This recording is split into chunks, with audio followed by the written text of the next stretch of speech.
The tax reliefs that have been announced by President Uhuru Kenyatta last week will cost the government up to 123 billion shillings in revenue that was to be collected by the end of the 2019-2020 financial year in June. The Parliamentary Budget Office, in a write-up presented to the National Assembly Committee, paints a grim picture of the country's economy that will suffer from the effects of COVID-19 pandemic. And as Francis Gachuri reports, the projected loss in revenue compounds the National Treasury's budget deficit that was in the region of over 200 billion shillings.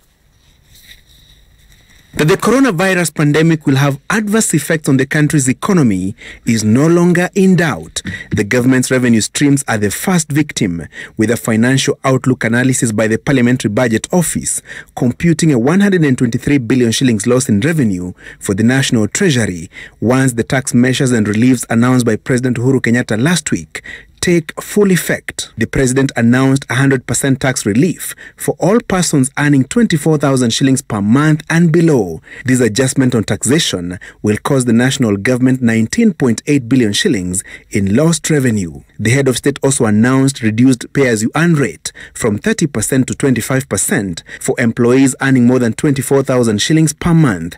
This will cumulatively cost the government 7.08 billion shillings. A 5% reduction in corporation tax will dent the revenue pass by 45.69 billion shillings, while reduction in turnover tax from 3% to 1% for micro, small and medium enterprises will result in a 50 billion shillings revenue loss. Slashing the value-added tax VAT from 16% to 14% will deny the government 49.5 billion shillings in revenue. The loss in revenue compounds the government's budget deficit that was in excess of 200 billion shillings. The National Treasury Cabinet Secretary has a date with the Budget Committee next week to outline the cost of managing the COVID-19 pandemic and how the government intends to finance the measures put in place to avert the spread of coronavirus and treat those already infected. A supplementary budget is expected in the National Assembly next week when the House reconvenes for a special sitting outlining budget cuts in non-essential occasions. Top on the list, foreign and local travel, as well as suspending some capital-intensive projects. Among the most affected sectors